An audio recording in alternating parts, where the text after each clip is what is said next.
세상이 너희를 미워하면 너희보다 먼저 나를 미워한 줄을 알라.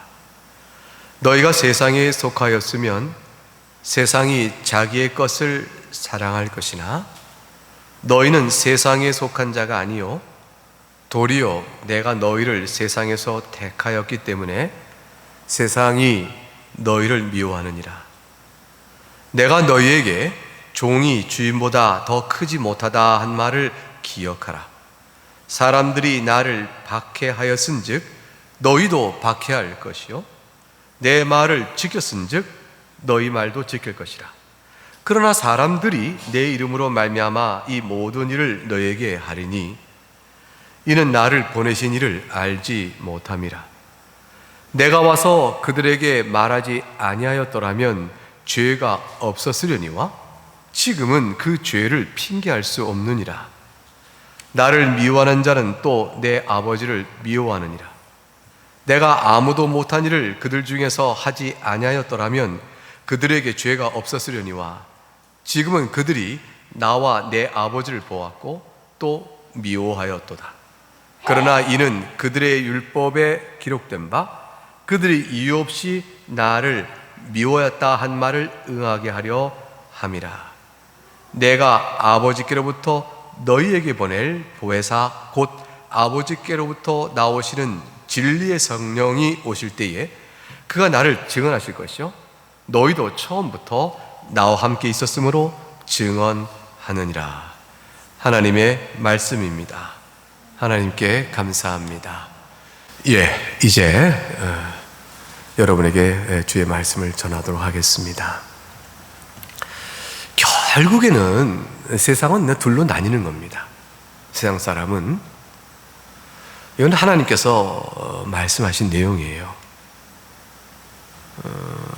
이것은 남자와 여자가 나눠지거나 흑인과 백인, 확인종, 이런 식으로 인종으로 나눠지거나 빈부 차이로 나눠지거나 그런 것이 아닙니다. 어떻게 살든지 하나님 앞에서는 둘로 나뉩니다. 하나님께 속한 하나님의 자녀와 그렇지 않은 자로 나뉩니다. 이것은 좀 더 굳혀져 얘기하면 예수 그리스도를 믿고 그리스도와 연합된 자와 그 반대에 있는 그리스도를 믿지 않고 그 밖에 있는 자와 완전하게 나뉩니다. 성령으로 거듭난 자와 육신의 영에 따라 살아가는 자로 나뉩니다. 이 분리의 구분은 엄격하고 이 경계선에서 혼동되거나 혼합되는 일이 없이 완전하게 분리가 되어집니다. 이 둘 외에 제3의 지대란 없습니다.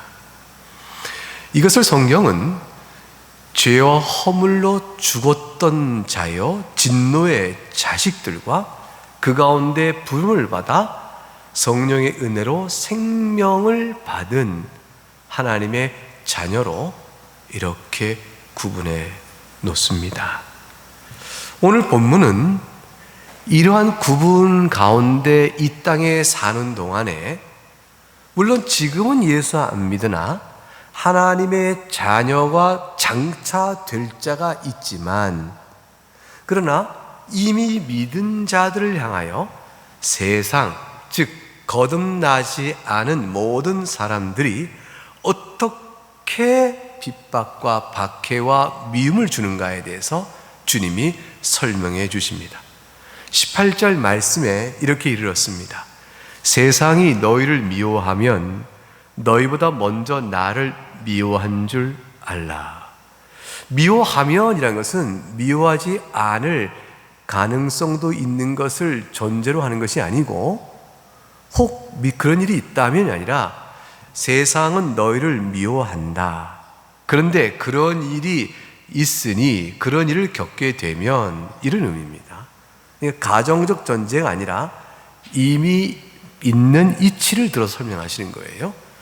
세상이 너희를 미워할 터인즉 그런 일이 있게 되어지면 너희는 기억하라. 더 너무 놀랍고 미움받는 것은 어렵잖아요. 그리고 세력을 가지고 미워하면 그 세력을 갖고 미워하는 앞에서 어떻게 견뎌요? 그러니까 그것은 그 마지막에는 순교까지 가는 거죠. 재산을 잃어버리고 명예와 지위로 잃어버리고 모든 가족을 잃어버리고 나중엔 죽음까지 가는 일이 허다의 교회사 속에 있었으니까 이 모든 교회사에 있었던 일들을 생각해 보게 되면 세상이 교회를 얼마나 미워하는가는 이건 너무나 잘 아는 일입니다. 그런 일을 겪게 되면 기억하라는 겁니다. 세상의 위협 앞에 두려워하지 말고 예수님을 바라보라는 거예요. 그리고 근원적으로 세상이 예수님을 미워하니 이 일이 나에게 미친 것이구나 하고 생각을 하라는 것입니다.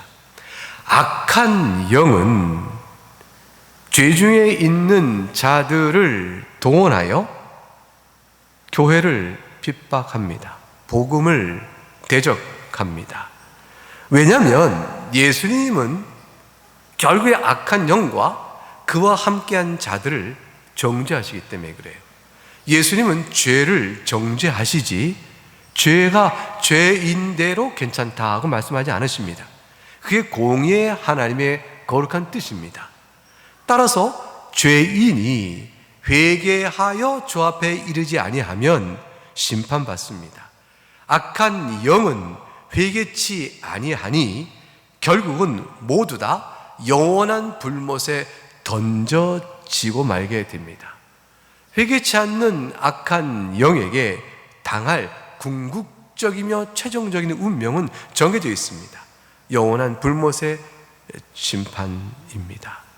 자기 때가 얼마 남지 않은 걸 아는 마귀는 일정한 자기 영향력 안에서 모든 죄인들을 충동질하고 이끌어 교회에 대적하는 일을 행하게 되어집니다.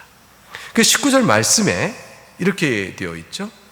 너희가 세상에 속하였으면 세상이 자기 것을 사랑할 것이나 너희는 세상에 속한 자가 아니요 도리어 내가 너희를 세상에서 택하였기 때문에 세상이 너희를 미워하느니라.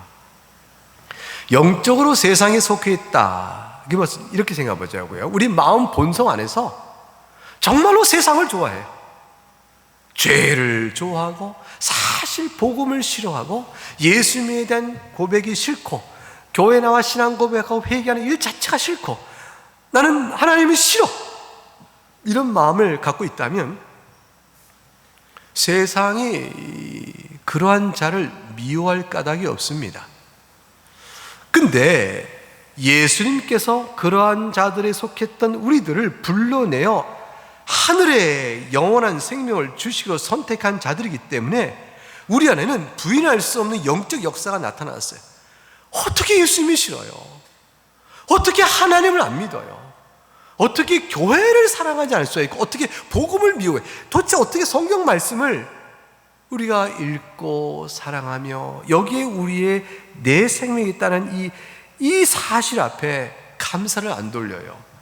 우리의 신앙이 온전하고 완전하고 실족함이 없이 굳건하고 견고하여 어떤 상황에도 흔들리지 않는 것은 아니지만 흔들린다 할지라도 말씀의 지식이 비록 부족하더라도 또 우리의 신앙의 심지가 연약하여 거룩한 성령의 인도함도 살지 못한 때가 있다 할지라도 죄를 범하는 일이 있다 할지라도 우리는 궁극적으로 내 영혼 깊은 곳에 부인할 수 한 가지 사실이 있어요. 내가 예수님 사랑하거든. 예수님 사랑하거든요. 그리고 마지막 다른 걸 다 잃어버려도 잃어버릴 수 없다는 한 가지는 뭐예요? 예수님 사랑이잖아요. 예수님의 은혜에 대한 붙들림이잖아요. 그렇기 때문에 세상은 우리의 삶을 통해서 자꾸 예수님의 향기를 맛보게 됩니다. 그게 냄새가 나는 거예요. 그러니까 뭔가 불편해요. 우리가 예수를 믿어야 합니다. 죄를 회개하시오라고 적극적 의미에서 전도를 하지 않아도 뭐 그렇게 말하면 말할 것도 없죠. 동창을 만납니다. 오래간만에 만납니다. 초등학교 동창도 만나고 또 중고등학교 시절 동창도 만납니다. 도대체 몇 년 만이냐? 반갑다. 우리가 어릴 때 어떻게 지냈지? 얘기 몇 마디 나누는데, 그래 너 지금 뭐하냐? 목사야. 아, 그러냐? 나한텐 전도하지 마라. 나는 말이야 사실. 이래가면서 교회에 대한 반감과 거슬림말을 거침없이 막 쏟아붓습니다. 근데 거기에 대해서 변명하거나 그래도 말이야 예수 믿어야 돼 라고 복음을 조금만 전하게 되면 굉장한 저항감과 분위기가 나빠집니다. 그리고 교회에 많은 허물을 왜 이렇게 많이 아는지 몰라요. 동네방네에 있는 허물을 다 드러내면서 이제 교회를 비방합니다. 그리고 복음의 전도를 못하죠. 그런데 복음의 전도를 하지 못, 입을 막아버리는데 그 분위기의 눌림을 더 넘어서서 말없이 있어도 불편한 게 있는 거예요. 사실은 이거는 개인적인 성격도 있습니다. 우리가 믿는 사람인데 허물이 있기 때문에 우리의 허물로 인하여 예수 믿는 사람도 왜 저래? 라고 욕을 먹기도 해요. 이건 사실 개인의 불찰이에요. 복음 때문에 받는 게 아니고. 그런데 복음 때문에 겪는 비방과 개인의 허물이 이렇게 겹쳐 있을 때가 있습니다. 이건 뭐 어쩔 수 없는 일이죠.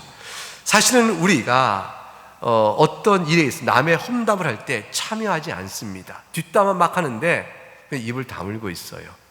그럼 뒷담화하는 사람이 불편합니다. 너는 어떻게 생각해? 자꾸 물어봅니다. 그러면 뭐 동의할 수 없으니까, 그 원치 않으니까, 아니 뭐 난 뭐 가만히 있는 게 괘씸하고 어울리기에 부담스러운 자가 되어지는 것이죠. 믿는 사람의 존재, 생활 방식, 대화의 태도, 그 모든 것들이 좋아하는 것, 즐거워하는 것, 세상이 즐거워하는 쾌락에 더러운 것들에 대하여 눈 감아버리는 것도 자체가 불편한 거예요. 그래서 사실은 비방합니다. 그러다가 관계 안에서 허물이 발견되거나 또는 다른 사람의 믿는 자의 허물이 있다 할지라도, 교회 안에 믿는다고 하는 사람들의 허물이 얼마나 많겠어요. 왜냐하면 어차피 교인 중에는 다 거짓된 신앙, 아직은 신앙이 없는 사람도 섞여 있는데, 그러니 예수 믿는 교인이라 할지라도 참된 신자가 아닌 자도 섞여 있고, 교회는 원래 그래요. 이 땅에 보이는 교회는. 그리고 믿는 참된 신앙이 있어도 연약한데, 그러니 얼마나 교회 이름으로 비방할 거리가 구실이 많겠어요. 그런 것들이 나올 때마다 핀잔을 주르고 누르고 싶어 하는 거죠. 실수나 잘못이 있으면 들춰냅니다. 사랑하면 실수나 허물을 덮어주잖아요. 넓은 마음으로 감춰줍니다. 미우면 하나하나가 다 미운 겁니다. 그래서 예수 믿는 사람 어쩐지 미우면 그 사람은 말하는 것도 믿고 밥 먹는 것도 믿고 다 미워 보이기 시작해요. 특별히 까닭도 없는데.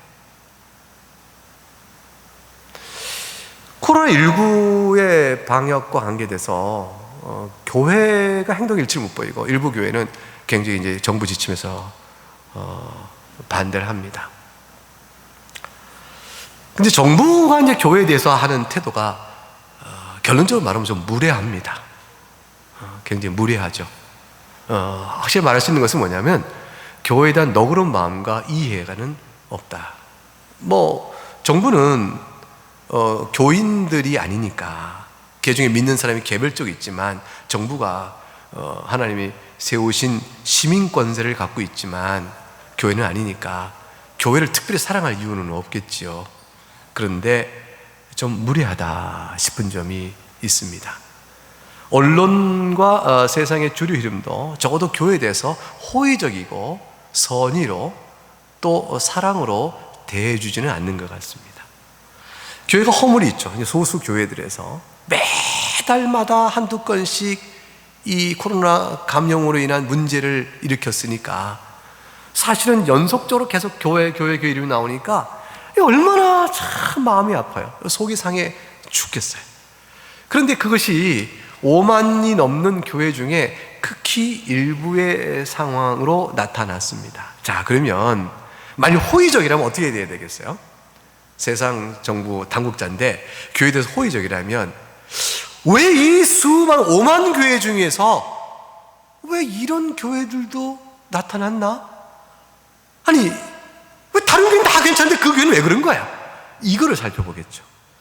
그 다른 교회는 다 괜찮은데 왜 그런 교회가 몇 개씩 나타나는 거지? 그거 좀 알아보게나. 원인이 뭔지 알아서 그 좀 막아야겠어. 이게 감염이 그렇게 있으면 안 되니까 당연히 그렇게 알아볼 거예요. 그렇게 알아보니까 무엇이 나타납니까? 그 교회는 이 마스크 쓰고 사회적 거리뛰기를 하고 또 이게 마스크 벗고 식사하며 막 기도회하고 찬송하고 이런 일 없이 예배를 잘 드리고 갔으면 괜찮은데 다 교회가 잘 지켰는데 저 교회는 그렇지 못했습니다. 그랬구만. 그러면 다시 우리가 두고 있는 방역 지침을 잘 지키고 거리뛰기를 잘하며 마스크를 잘 쓰도록 그 교회에 당부하여 교중에 그런 사람들이 없게끔 사회 일반도 다 그렇듯이 그래야 하도록 해야겠네. 보통 그럴 것입니다. 다시 말하면 교회를 일반화시켜서 교회는 왜 그런가 하고 싸잡아 야단치지는 않을 거예요. 교회가 데이터, 객관적 자료상 그렇지 않으니까 그렇게 난 교회의 양태에 대해서 지적을 해야 될 겁니다. 교회를 통해서 교회가 코로나19를 만들어내는 단체가 아니라 사회에서 감염된 자가 교회 안에서 들어왔고 거기서 그들이 이제 그렇게 방역 지침을 안 지키다 보니까 확진자가 늘어나고 그들이 또 다른 데 가서 활동하면서 N차 감염이 이제 계속 번질 것이기 때문에 당연히 그거에 대해서 그러니까 단속을 받아야 되고 정부 지침에 의한 단속을 받아야 됩니다. 그러나 결국은 교회를 비방할 것이 아니고 그와 같은 행위를 봐야 되는 거예요. 교회의 행위를 봐야 돼요. 그 일을 벌어진 행위를 봐야 되는 것이죠. 이 인신공격을 하면 안 되는 것이죠. 그러니까 결국은 어떤 사람이 뭘 잘못했습니다. 잘못된 행위에 대해서 그것은 잘못됐다라고 말하는 것이지 그 행위 하나로 그 사람은 모든 일에 문제가 있는 사람으로 말하거나 어느 집단 내 어느 한 사람의 잘못을 집단 전체로 일반화시키면 안 되는 거죠. 이게 이제 소위 우리가 가장 악하게 보는 흑백 갈등이요, 우리나라가 일본에 살 때 제일 교포가 당했던 일이요, 또는 이것은 우리 사회 안에서 보는 것처럼 지역적 차별로 등장하는 일이요, 우리 가장 싫어하는 모든 차별의식 때 거기서 오는 거거든요. 다 일반화시키는 것입니다. 그래서 일본인들이 한국인들은 조센징은 다 그렇다라고 해서 마구 혼받거나 우리가 반대로 일본의 어떤 일을 놓고 일본을 일반화시켜서 일본을 막 욕되게 하거나 흑인과 백인 사이에서 흑인의 어떤 모습을 갖고 흑인을 일반화시켜 말하거나 이게 다 죄악된 모습인데 이것은 다 사랑이 없어서 그런 것이죠. 근데 왜 우리나라 백인들은 백인들 똑같은 허물이 있는데도 흑인들의 같은 허물을 크게 드러낼까요? 백인은 사랑하니까 그런 것이죠. 결국에 우리는 이번 사태 속에서 우리가 뭘 가만히 느끼냐면 교회가 좀 잘해야 된다. 우리가 정부의 방역 지침을 잘 지켜 따라야겠다. 지금 사실 억울해요. 우리가 예배를 모여 못 드리는 일정한 거리뛰기의 예배조차 막고 있는 게 사실 굉장히 억울합니다. 속이 상하고 얼마든지 해서 방역에 확진자 감염이 없이 할 수 있는데 정부가 교회 일반화시켜서 거리뛰기에 한 50여 명도 우리 예배당에 나와 예배하는 곳차도 지금 막혀 있어요.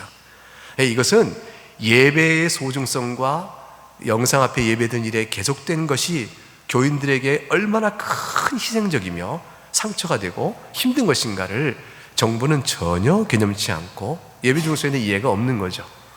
근데 그러나 기본적으로 무리하다는 것은 뭐냐면 소수의 일반화된 일들을 그를 일반화시켜서 교회 집단적으로 행동을 강제시키는 일에 무례성이 있다는 것이죠. 사회 어느 집단도 이렇게 할 수는 없어요. 사실 의사 한 사람의 잘못과 한 몇 개의 병원의 실수로 인해서 모든 병원을 다 일반화시킬 수 없고 어느 집단 다 마찬가지예요. 모든 집단과 사회 집단적 계층들이 있는데 거기에 몇몇의 실수를 허물을 다 일반화시킬 수 없는 겁니다. 어느 경찰의 실수 때문에 경찰 집단을 매도하는 것이 매도라는 것이잖아요. 검찰에 속한 어떤 검사의 실수를 잘못을 검사 전처럼 말하면 매도하는 것이잖아요. 이게 다 똑같은 일이에요. 이 일 속에서 방역에 있어서 과도한 지침을 내리고 있어요. 그러나 우리가 따르고 있는 겁니다. 왜 따르죠? 시비를 붙어서 문제를 일으키는 이것이 더 큰 문제를 낳기 때문에 그래요. 정부는 시민 권세를 갖고 있어요. 하나님 주신 시민적 권세가 있기 때문에 사회의 안정을 위하여 방역 지침을 내릴 행정적 권세가 있고, 사회에 있는 시민들은 그걸 따라야 합니다. 교회도 시민사회 안에 속해 있는 부분이 있고 시민적 안전에 따라야 될 일이기 때문에 이러한 속상함과 안타까움이 있어도 불구하고 그를 지켜 따라줘야 될 시민적 의무를 우리가 지금 행하고 있는 것이죠. 우린 그래서 여기서 생각해 볼 게 있는 겁니다. 세상에서 너그럽고 충분한 이해받을 것을 생각하면 안 된다. 우리는 애초부터 그런 일이 빌미가 있거나 옳은 핑계가 있거나 또는 구실이 생기지 않도록 처음부터 주의해야 한다. 우리의 허물이 일부 교회에서 나타나니 교회가 집단적으로 되어지는 일은 교회의 이름을 결국 피할 수가 없는 연합적 관계에 있다. 일반화시키지 말라고 말하지만 그럼 그게 교회가 아니냐 이렇게 말하는 말에 우리가 달리 변명한다는 것 자체가 참으로 궁색해지게 되어지는 겁니다. 그래서 우리는 마음속에 세상은 교회의 허물을 덮어주지 않는다는 것을 이해해야 됩니다.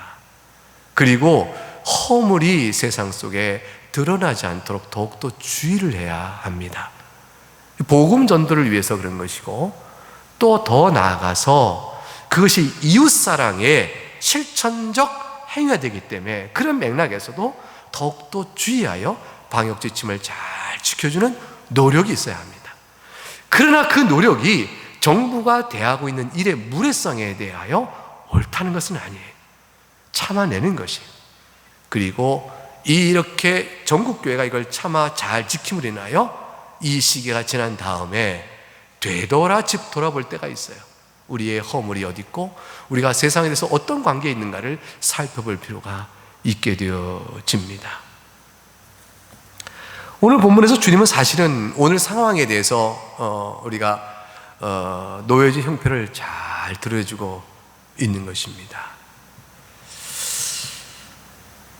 그래서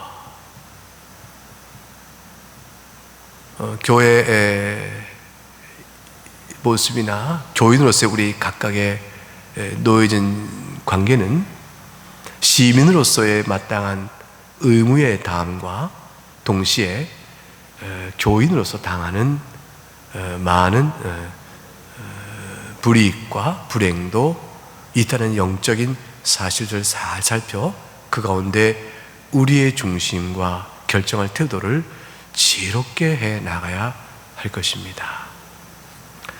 오늘 20절 말씀에 주님께서 이렇게 얘기하십니다. 내가 너희에게 종이 주인보다 더 크지 못하다 한 말을 기억하라 하셨습니다. 사람들이 나를 박해하였은즉 너희도 박해할 것이요 내 말을 지켰은즉 너희 말도 지킬 것이라 했습니다.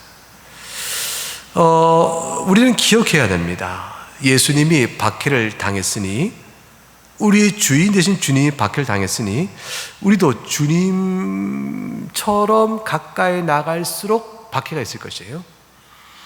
그러니까 세상과 가까워질수록 박해는 덜할 것이고 주님께 더 가까이 갈수록 박해는 있게 될 것입니다. 이건 뚜렷한 대조가 있을 것입니다.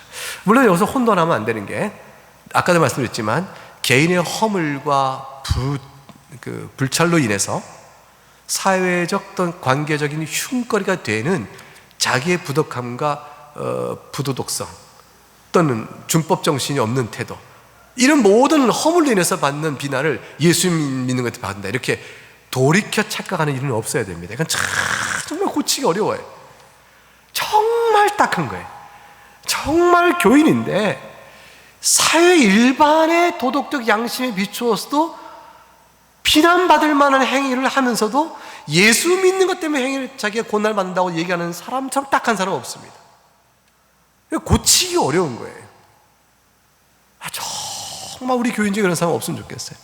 상식과 일반적인 도덕에 비추어 인정받을 만한 선한 길을 가기에 힘써야 되고, 그 가운데 영적 선인 복음의 증거자로 서면서 얻는 고난을 주 앞에서 적용해야 되는 것이지, 신자인데 아주 이기적이에요. 신자인데 욕심이 강해요. 신자인데 신자란 이유로 남과 더불어 해야 될 공동적 선을 외면해버려요. 희생이 없어요. 이런 모든 일들은 결국 신자 때문에 받는 박해가 아닙니다. 그거는 자기 개인 때문에 받는 박해죠. 그런 일을 주 앞에 들어 칭찬받을 것이다 생각한다면 그것은 잘못입니다. 주님은 그런 허물들을 옳다 말씀하는 것이 아닙니다. 21절, 그러나 사람들이 내 이름을 말미암아 이 모든 일을 너에게 하리니 이는 나를 보내신 이를 알지 못함이라. 그런데 예수님 때문에 받는 박해는, 우리 한국교회도 예수님 때문에 받는 얼마나 많은 박해가 있었어요. 그런데 그 박해를 이겨내며 자기 개인 영혼을 구원하고 가족을 구원하고 또 마을을 구원하고 그런 일들이 얼마나 많은 일이 있었는지 모릅니다. 사람들이 내 이름을 말미암아 이 모든 일을 너희에게 하리니, 세상은 예수님 때문에 박해를 한다는 거예요. 나를 보내신 이를 알지 못하기 때문이라. 사실 예수님이 하나님께서 보내신 분이시고 또 성자 하나이신 줄 알았다면 감히 예수님을 박해했을까요? 특히 유대인들 같은 경우 못했겠죠. 그러니까 누가 예수님을 성자 하나님이요 하나님 보내신 줄 알았다면 누가 감히 박해를 했겠어요? 그런데 어떻게 알고 예수님은 사람으로 오셨으니까 이 요셉의 아들 그 예수 아니냐? 이렇게 사람들이 얘기했거든요. 그러니까 온전한 사람으로 와 계신 예수를 보고 어떻게 하나님이신 줄 알고 어떻게 예배를 하고 예수의 말씀을 영접하고 믿겠어요? 어떻게 그럴 수 있겠어요? 사람 오셨는데 어떻게 그래요? 하나님 눈에 안 보이고 우리 눈에는 예수님이 참 하나님이요 참 사람이라 하지만 우리 눈에는 참 하나님은 안 보이고 참 사람만 보이는데 어떻게 예수님을 믿고 따라요? 어떻게 예수님을 보내신 일을 우리가 알아요? 이렇게 우리가 말할 수 있을지 몰라요. 그러나 22절과 24절에 답을 주셨어요. 예수님께서 22절 24절 같이 읽어볼까요? 22절 24절 시작. 내가 와서 그들에게 말하지 아니었더라면 죄가 없었으려니와 지금은 그 죄를 핑계할 수 없느니라. 나를 미워하는 자는 또 내 아버지를 미워하느니라. 내가 아무도 못한 일을 그들 중에서 하지 아니었더라면 그들에게 죄가 없었으려니와 지금은 그들이 나와 내 아버지를 보았고 또 미워하였도다. 핑계할 수 없다고 말씀하셨어요. 왜 그러냐면 이미 내가 저들에게 말하였기 때문에. 23절 말하였다 그러셨죠? 24절 아무도 못한 일을 그들 중에 내가 행했다 하셨어요. 주님께서 가르치시고 행하신 일이 과연 예수님께서는 하나님이 보내신 자라를 너무나도 분명하게 보이기 때문에 저희들이 핑계할 수 없고 따라서 죄가 있다 하셨어요. 그러니까 예수님의 말씀을 정당하게 들었으면, 예수님이 행하신 일을 올바르게 봤으면 예수님이 하나님 보내신 자인 줄 알 수 있다는 것이죠. 근데 그렇게 알지 못한 까닭은 저들이 뭐예요? 마음에 예수님이 보이신 말과 행함의 가르침을, 그 계시를 거부해버린 것이죠. 마음에서 그거를 밀어낸 것이죠. 그러니 스스로 계시를 받고자 하지 아니했던 마음의 완악함 그 자체를 핑계할 수 없고 죄 없다 할 수가 없다고 말씀하십니다. 실제로 요한복음 5장 36절과 38절에 가게 되면 이렇게 말씀하셨어요. 내게는 요한의 증거보다 더 큰 증거가 있다. 아버지께서 내게 주사 이루게 하시는 역사, 곧 내가 하는 그 역사가 아버지께서 나를 보내신 것을 나를 위하여 증언하는 것이요 또한 나를 보내신 아버지께서 친히 나를 위하여 증언하셨느니라. 너희는 아무 때에도 그 음성을 듣지 못하였고 그 형상을 보지 못하였으며 그 말씀이 너희 속에 거하지 아니하나니 이는 그가 보내신 이를 믿지 아니함이라 그랬습니다. 너희 속에 거하지 않아, 너희가 그 보내신 이를 믿지 아니하였다 그랬어요. 요한복음 9장 16절과 32, 33절에 실제 사건들이 숱하게 드러납니다. 그 중에 나면서부터 앞을 못 보는 자의 눈을 주님이 탁 뜨게 해준 게 있죠.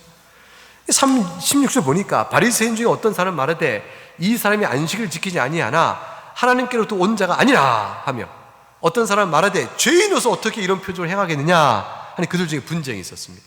32절 가니까 창세 이후로 맹인으로 난 자의 눈을 뜨게 했다함을 듣지 못하였으니 33절 이 사람이 하나님께로부터 오지 아니었으면 아무 일도 할 수 없었을 것이라. 그래서 이게 너무나 분명한 사건이죠. 너무나 분명한 사건이에요. 그런데 저들이 믿지 않습니다.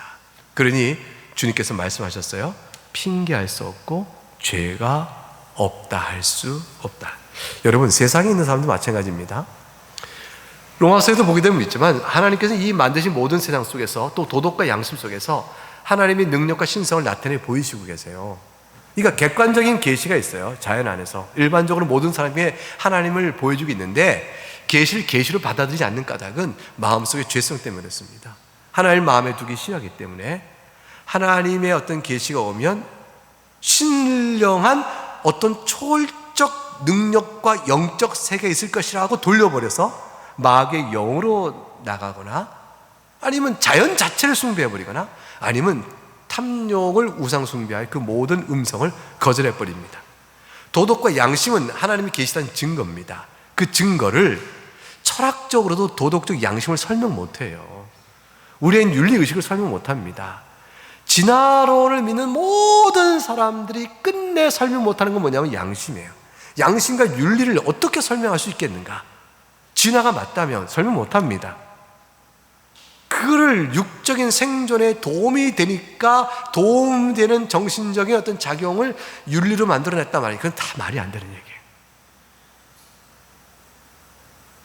결국 이타적이고 선한 양심을 살아가는 하나님의 내리워진 이 흔적들은 하나님의 신성과 능력을 우리에게 증거해 주는데 그걸 애써 부인해 갑니다. 그렇기 때문에 핑계하지 못합니다. 죄 아래 몰라서 믿지 아니했다, 몰라서 하나님을 찾지 아니했다, 이 말이 하나님 앞에 인정되지 못합니다. 물론 그 말 이전에 이 땅에 살면서 스스로 범한 모든 죄값 때문에 저들이 심판을 받게 되어 있죠. 25절 가게 되니까 그러나 이는 그들의 율법에 기록된 바 그들이 이유 없이 나를 미웠다는 말을 응하게 하려 함이라 하셨어요. 저들이 하나님의 말씀을 들었으나 예수를 핍박하고 박해한 것은 결국 저들의 심령이 악하여 주의 증거를 듣지 아니했는데 이 모든 일을 하나님은 미리 알고 계시다.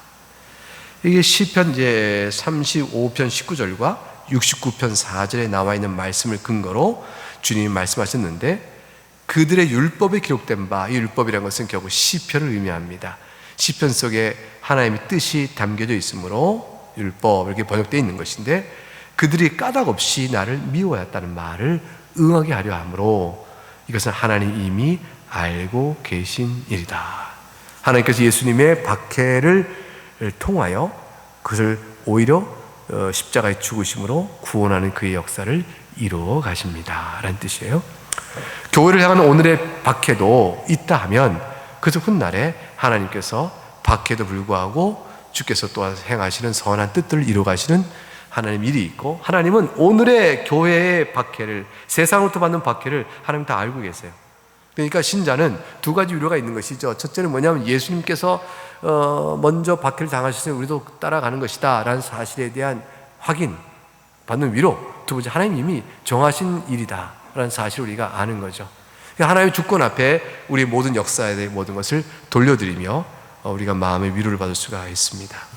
자, 이런 상황 속에서 끝까지 교회가 두려움 없이 해야 될 일이 26절과 27절 두 절에 나옵니다. 그 마지막 두 절을 읽어보겠습니다. 시작. 내가 아버지께로부터 너에게 보낼 보혜사 곧 아버지께로부터 나오시는 진리의 성령이 오실 때에 그가 나를 증언하실 것이요 너희도 처음부터 나와 함께 있었으므로 증언하느니라 이렇게 있어요. 결국 증인 사역입니다. 세상이 너희를 미워하는 것은 나를 먼저 미워했기 때문이라. 그러나 주님께서 복음의 증언자로 이 땅에 사셨듯이 제자들 또한 성령의 능력을 힘입어 복음의 증언자로 살아가야 하는 것입니다. 26절은 진리의 성령께서 나를 증언하실 것인데 성령의 증언 사역은 27절에 너희도라고 말하는 그리스도를 믿는 그리스도의 제자들을 사용하여 복음을 증거하십니다. 그 교회입니다. 그 교회는 주님 다시 오실 때까지 예수 그리스도의 복음을 증언한 자로 있으면서 세상으로부터 미움을 받으며 그러면서 주 오실 때까지 이 땅에서 살아갑니다.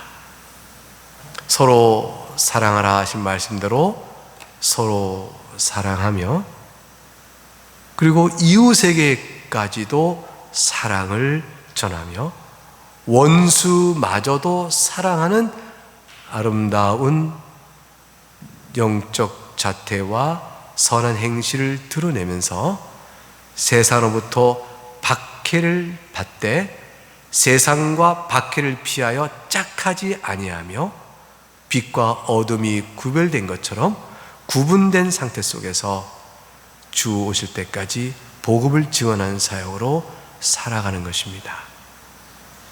그것이 교회요 신자된 우리들의 인생인 것입니다. 이 말씀으로 오늘 우리가 어떻게 해야 될 것인가 이런 적용점들이 각각 있기를 주 이름으로 바라고 축복합니다.